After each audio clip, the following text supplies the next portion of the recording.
अब जैसे मैं नॉवेल्स पढ़ता हूँ, अभी मैं पढ़ रहा हूँ राग दरबारी श्रीलाल शुक्ला की। एक आदमी है उसमें गांव में, उसका नाम है मंगल, लेकिन गांव वाले उसे सनीचर कहते हैं। अब यहाँ में क्वेश्चन मार्क लग गया कि भाई जिसका नाम मंगल, उसको मंगल को सनीचर काहे कह रहे हो? तो एक वैद्य जी है गाँव में, वो उनकी दुकान पे बैठता है और भांग घोटता है। जो लोग पीते हैं उनको तो पिलाता ही है, जो नहीं पीते हैं उनको भांग के फायदे बता के पिलाता है। तो जब किसी को नशेड़ी बनाओगे तो तुमको मंगल कहेगा वो। देखो चिंतन, तुमने साहित्य पढ़ना छोड़ दिया। अगर तुम रामधारी सिंह दिनकर को पढ़ते तो तुम्हें दुख नहीं होता कि तुम्हारे पिताजी क्लर्क हैं। अभी तुम दुख में हो। दिनकर को अगर पढ़ते तो तुम पढ़ते कि प्रसादों के कनकाब शिखर होते कबूतरों के ही घर। ये जितने बड़े बड़े महल टाइप के लड़के हैं, घर हैं, इनके बच्चों से मिलो, कोमल, नाजुक, मम्मा, हाँ मम्मा डॉगी। और वो हमारा एक गुजर दोस्त है भाटी, डॉगी वॉगी को तो नचा के फेंक दे तो 11.2 किलोमीटर पर सेकंड से बाहर। गुजर है, बॉडी वडी बनाया है हिमांशु भाटी, 8-10 लीटर दूध तो मजाक में पी जाता बंदा। तो कोरोना में उसके गांव गए तो देखे उसका एक भाई था, वो नीम का पेड़ था, उसको हिला रहा था ऐसे। तो मेरा जो सोसाइटी है वहीं से उसका बगल में गांव था, बाहर तो घूम नहीं सकते थे, गांव में उस वक्त सुविधा होती थी, तो हम लोग अक्सर पहुंच जाते थे क्रिकेट विकेट खेलने, वहीं पर टाइम कटता था। और कितना पढ़ोगे दिन भर, गाय गाँव तो देखे पेड़ हिला रहा है। मैंने कहा ये क्या? अरे कहा भैया लड़ाई वड़ाई हो रही, मेरी शरीर टूट रही, इतना ज्यादा बेचैनी हो रही। देखो गांव में पलने का नतीजा। तुम सोचते हो कि ये शहर वाले अंग्रेजी बोलते हैं, बहुत बड़े हैं, कुछ नहीं बड़े हैं। तुमने एक अजीब सी हीनता पैदा कर रखी है अपने अंदर।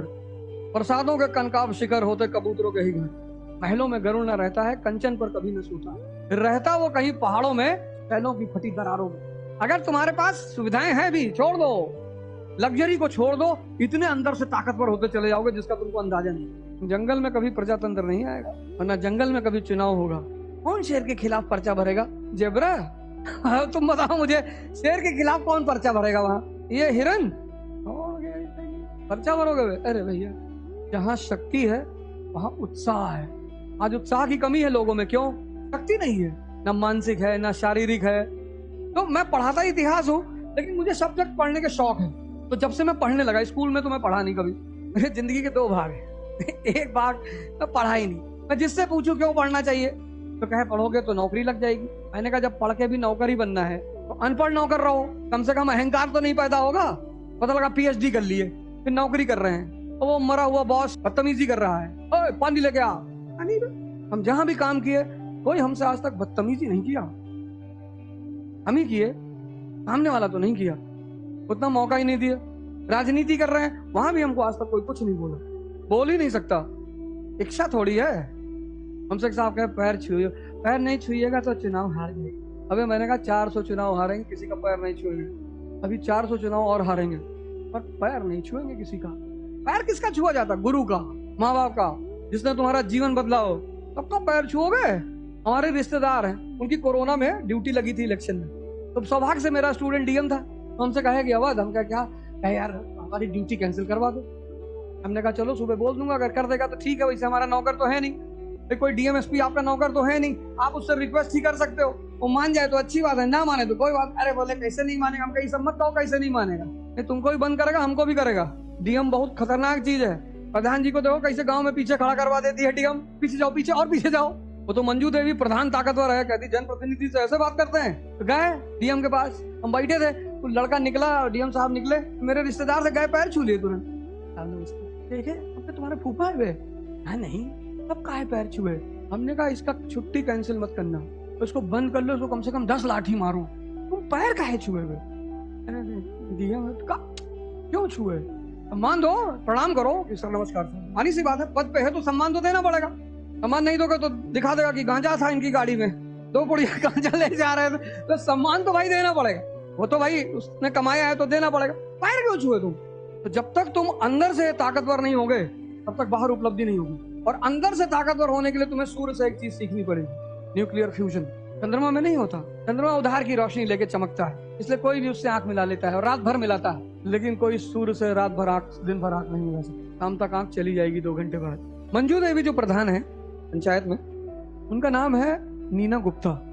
उनको प्रेम हो गया विवियन रिचर्ड से, वेस्ट इंडीज का बहुत बड़ा क्रिकेटर था वो। प्रेम हो गया तो वो प्रेग्नेंट हो गई। तो विवियन रिचर्ड ने शादी करने से मना कर, हम शादी नहीं करें। अब 1980 के दशक में बिना शादी के माँ बनना, आज लोग मार डालते हैं लड़कियों को, बहुत सारे परिवारों में मार ही डालते हैं। अभी यूपी में बागपत एक जिला है, वहां मार दिया, मार के ले आके गाड़ दिया तुरंत। अच्छा, उसमें उनकी गलती नहीं है, स्त्री के साथ प्रॉब्लम क्या है कि स्त्री का संबंध परिवार के सम्मान से है। स्त्री जब भी कोई कदम उठाती है, वो भी मिडिल क्लास में, तो पूरा परिवार समाज का शिकार हो जाता है। पूरा भाई, बाप, चाचा सब गाली देना शुरू कर देते। तो अगर स्त्री को चाहिए कि मैं जैसा चाहूँ वैसा हो, तो उसका एक विकल्प है बड़ा प्यारा, आईएएस बन जाओ। उसके बाद कोई तुम्हारे बाप को कुछ कहेगा, ऐसे जीसस क्राइस्ट की तरह उन्होंने डिसाइड किया कि मैं तो माँ बनूंगी, मैं तो अपने बच्चे को पैदा करूंगी। उनकी बेटी है मसाबा गुप्ता, अभी शादी थी उसकी।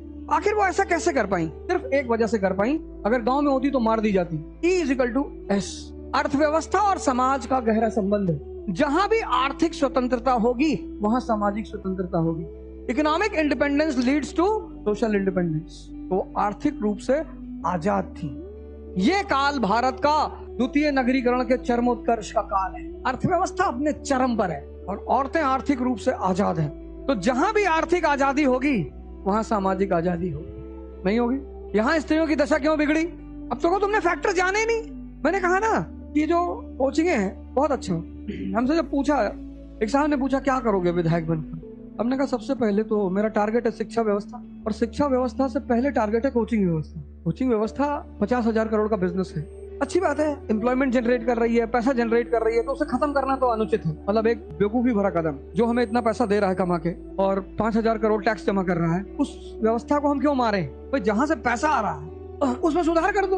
मेरा पूरा इंटेंशन था कोचिंग व्यवस्था को रेगुलराइज करना। फीस लिमिट है, मनमानी कोई नहीं लेगा। और जैसे स्कूलों का औचक निरीक्षण होता है, ऐसे कोचिंगों का भी होगा। फंडामेंटल राइट पढ़ रहे हो और दौरा हो गया इंस्पेक्टर का, तो इंस्पेक्टर की कमाई बढ़ गई।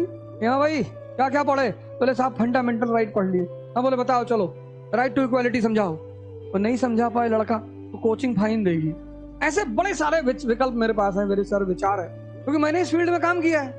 मुझे पता है कोचिंगों में कोई गलती नहीं है, वो बड़ा प्यार से काम करती है। पर स्टूडेंट हमारा इतना विरोध क्यों करते हैं? सिंपल एक वजह है। अब जैसे मैंने तुम्हें डायग्राम दे दिया बना के, अब तुम क्या करोगे? अपने हिस्ट्री के टीचर से पूछोगे। अब अगर वो बेचारा बता ले गया तो बहुत अच्छी बात है। अगर वो नहीं बता पाया तो तुम पे गुस्सा नहीं होगा, वो यही भड़का रहा है। अच्छा खासा हम पढ़ा चले जाते हैं, कोई कभी क्वेश्चन ही नहीं पूछा।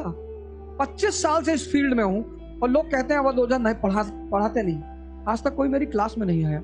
मैं इंतजार कर रहा हूँ किसी एक आदमी का जो आए क्लास में बैठे, हमसे 10 सवाल करे।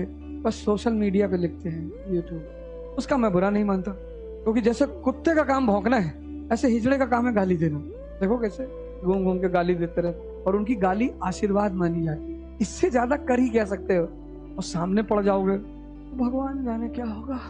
सामने कोई नहीं पड़ा। मैं तो एक्सीडेंटल टीचर हूँ ना, हम सब बदतमीजी थोड़ी कर सकते हो। आमतौर पे टीचर की क्या कॉन्सेप्ट है इंडिया में? अबे टीचर है, चलो हम गलती से टीचर है, हमारे अगल बगल मत आना। हम जब चुनाव लड़ने गए तो हमसे पहले 15 दिन तो बड़ा मजा लिया लोगों ने। अरे ऐसे थोड़ी होता है। हम भी बैठ के, मेरी आदत है वॉच करने की, हर आदमी को देखने की, पहले देखो क्या चल रहा है। गांधी जी से मैंने सीखा है कि एक बैग राष्ट्रीय आंदोलन में नहीं कूदना है, आराम से पहले हर आदमी को कैलकुलेट करो। कौन हाइड्रोजन, कौन हीलियम, कौन लिथियम, कौन बेरिलियम, कौन बोरॉन, कौन ऑक्सीजन, कौन सारा। जैसे पीरियोडिक टेबल में एलिमेंट होते हैं, ऐसे आदमी भी होता है। तो जो ग्रुप 8 का एलिमेंट होगा वो बड़ा शांत आदमी होगा, बढ़िया शानदार। तुमसे मिलेगा तो तारीफ करेगा तुम्हारी, क्या तुम बेटिया एक दिन आईएएस बनोगे। और जो ग्रुप 1 एलिमेंट होगा, आउटर ऑर्बिट खाली है हाइड्रोजन की तरह। तो पहले मैंने चार्ट बनाया कि कौन किस ग्रुप का एलिमेंट है, किसको गुब्बारे में भरना है, किसको ट्यूबलाइट में डालनी है। 15 दिन तक होमवर्क किया आराम से, डायरी बनाया। 15 दिन जब खत्म हो गया तो मैं तो भैया भगवान कृष्ण को मानता हूँ, बांसुरी लेके चलो। पर अगर शिशुपाल बदतमीजी करने पर उतर ही आए अब तो मारना पड़ेगा ना। तो गाली एक दिन में दे रहा है, 90 पे रुक जाना चाहिए था। और भगवान मुस्कुरा रहे हैं, फिर उसको टोक भी रहे 90 गाली पे कि भाई 90 हो गया। अरे कह रहा 100 दूंगा, 4 गोली मारेंगे, 100 गाली दे दो। ऐसे कैसे 100 दे दोगे? ऐसे कैसे गाली दे दोगे? चलो 100 दे दिए, बुआ के लड़के हो, कोई बात, पर लिमिट है ना। इस देश का जो सबसे आइडियल भगवान है वो है भगवान कृष्ण। बदतमीजी मत करो। क्यों करोगे बदतमीजी? देखो पंचायत में जो लड़के हैं, एक तो तुम बाइक पे बैठ रहे हो, ऊपर से रात में उसको फोन करके गाली दे रहे हो, जानबूझ के बदतमीजी कर रहे हो। भाई सोसाइटी है, ड्राइवर किसी दिन गलती से पार्क कर दिया, भाई साहब आए, कॉल बेल बजाए, मेरे घर बाहर आए, मैंने कहा जी भैया है, मैं बहुत कुत्ता आदमी हूँ। इतने गुस्से में थे वो, तो मैंने उनसे सिर्फ इतना पूछ लिया कि ब्रीड कौन सी है। अब जब तुम ही बोले हो, खुद ही बोले हो कि मैं बहुत कुत्ता हूँ, मैंने कहा जर्मन शेपर्ड हो, रॉटवेलर हो, शिट्जू हो, तो भैया देसी हो, ब्रीड बताओगे तो उसी हिसाब से तो बात करूंगा। वो और गुस्सा हो गए, बदतमीजी कर रहे हो। हम अपने ही बोले हो भाई यार करेंगे, जा कर जा, अब वहीं खड़ी होगी गाड़ी। तो शांति से रहो धरती पर। एक काम हमेशा याद रखो, जब भी किसी चीज का तुम ABCD नहीं जानते हो, जैसे मान लो कोई लैंग्वेज तुम नहीं जानते हो, तो सबसे पहला काम क्या करो, उसकी वर्णमाला सीख लो, अल्फाबेट्स, यहीं से तो शुरुआत करोगे। अगर पहले ही दिन तुम उस लैंग्वेज की कोई बड़ी किताब उठा लोगे, नहीं कर पाओगे। जैसे मैंने बहुत लोगों को अंग्रेजी बोलना सिखाया बड़े सिंपल तरीके से।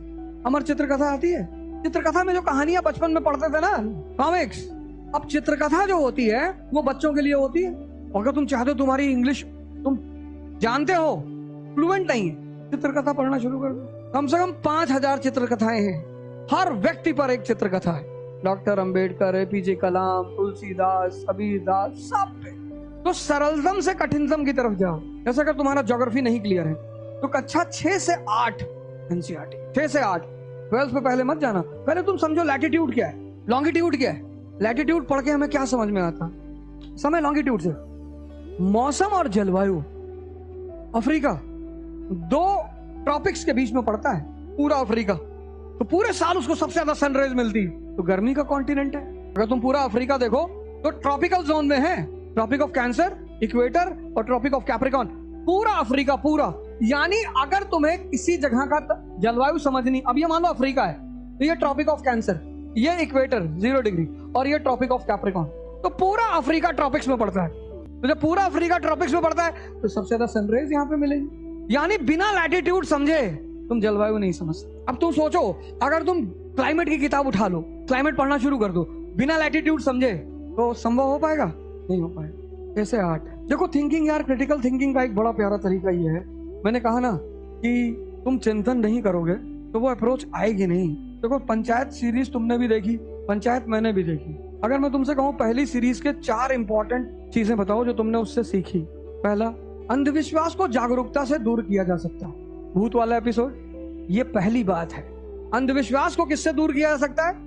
जो देखो वही कह रहा पेड़ मेरे पीछे भागा, पेड़ मेरे पीछे भागा। उसने पूछा देखे हो? कहा देखे तो नहीं है। तो फिर वो पहले आदमी के पास, मास्टर साहब के पास पहुंचा। वो किसके मास्टर ने? विज्ञान के। कहता ठीक है कोई बात नहीं मास्टर साहब, जा रहा हूँ DM साहब को बताता हूँ, इस गांव में एक विज्ञान के मास्टर हैं, उनके पीछे भूत चलता है, उनको भूत दिखाई पड़ता है। तो बेचारे मास्टर साहब रात में आते, कहते भैया ये मत करना, सस्पेंड हो जाएंगे। तब कहते हैं मैंने सारी बात तो बता दी थी, एक बात नहीं बताई है। क्या है? गांजा पिए थे उस दिन। अब जब गांजा पियोगे तो आसमान छुओगे, तारा मंगल तोड़ लोगे, ऐसे बुद्ध तोड़ लोगे। तब वो पहुंचते हैं किसके घर? प्रधान के घर।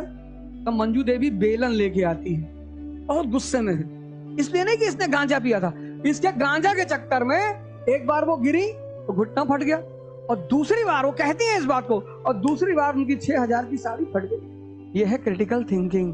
जब गौर से देखोगे, गौर से, ध्यान से। तुम में से कितने लोग पूछते हो क्या जॉब के साथ तैयारी हो सकती है? सचिव जी जॉब के साथ ही तैयारी कर रहे हैं। संगत का क्या रोल है? देखो वहां संगत का क्या रोल है।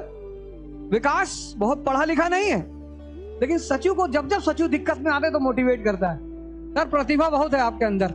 संगत इतना मैसेज है उसमें। अगर तुमसे फर्स्ट पार्ट पे ऐसे लिखने के लिए कह दिया जाए, लेकिन तुमने ध्यान से देखा ही नहीं होगा। उसमें सबसे बड़ी चीज क्या है? सामाजिक जागरूकता। प्रधानपति झंडा नहीं फहराएगा, प्रधान ही फहराएगी। और प्रधान पद फंसती किस चक्कर में है? प्रहलाद चा के चक्कर में। कहते हैं एक झंडा रोड पे भी लगा दो। यही तो कहते हैं कि अगर ये बैनर रोड पे लग जाता तो लोग देखते, थोड़ा भौकाल बनता। और लोगों को देखने को छोड़ दो, DM जा रही होती है, वो देख लेती है। प्रधानमंत्री कहता गाड़ी घुमाओ। वो तो सौभाग्य से मंजू देवी ने जनगण मन सीख लिया था, नहीं तो सचिव जी को सस्पेंड होने से कोई बचा नहीं पाता। मनन, मैंने कहा ना तुमने ध्यान नहीं दिया यार, मैंने इन सारी बातों की चर्चा की है। ये देखो, ये तुम अगर इन तीनों कामों को कर लोगे, ये शुरुआत में ही मैंने इनकी चर्चा की। ये देखो कि पढ़ाई के साथ ये अनिवार्य है, और ये अकेले ही होगा, फिर ये ग्रुप में होगा, कम से कम 2 मैक्सिमम 4, 10-12 लोग मत बैठना, नहीं तो मार वार हो जाएगी वहां। और डिस्कशन मतलब ज्ञान का आदान प्रदान, वो श्रेष्ठता नहीं साबित करनी कि मैं ज्यादा जानता हूं तुम कम जानते हो। और फिर रात में सोने से पहले जो कॉन्सेप्ट तैयार किया उसको अपने हाथ से लिख लेना, खत्म।